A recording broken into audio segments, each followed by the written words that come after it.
நம்ம படிக்க போகிறது அந்த எழுத்துக்கள் அது எங்கெங்கேருந்து உருவாகுது, அது எப்படி உச்சரிக்கணும் அப்படின்றத படித்தாலே மகரஜ் படித்த மாதிரி தான்.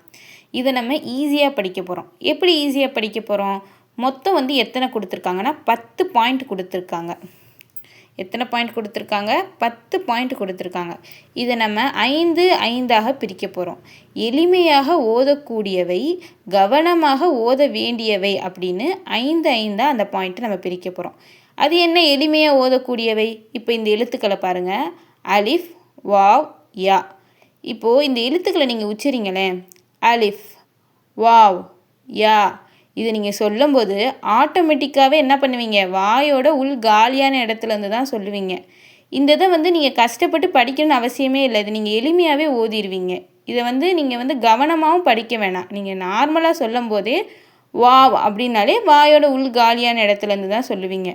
அதுவே இந்த ஹ, ஹா, ஹா சொல்லும் பொழுது நீங்கள் கொஞ்சம் கவனமாக ஓதணும். இது தொண்டையோட எங்கேருந்து வருது அப்படின்னு. அதனால நம்ம இந்த 10 பாயிண்ட்டை வந்து நம்ம என்ன பண்ண போகிறோம் அப்படின்னா, எளிமையாக ஓதக்கூடியவை, கவனமாக ஓத வேண்டியவை அப்படின்னு 5 5ஆக பிரித்து நம்ம இன்ஷா அல்லாஹ் பார்க்கலாம். அஸ்ஸலாமு அலைக்கும் வரஹ்மத்துல்லாஹி வபரகாத்துஹு.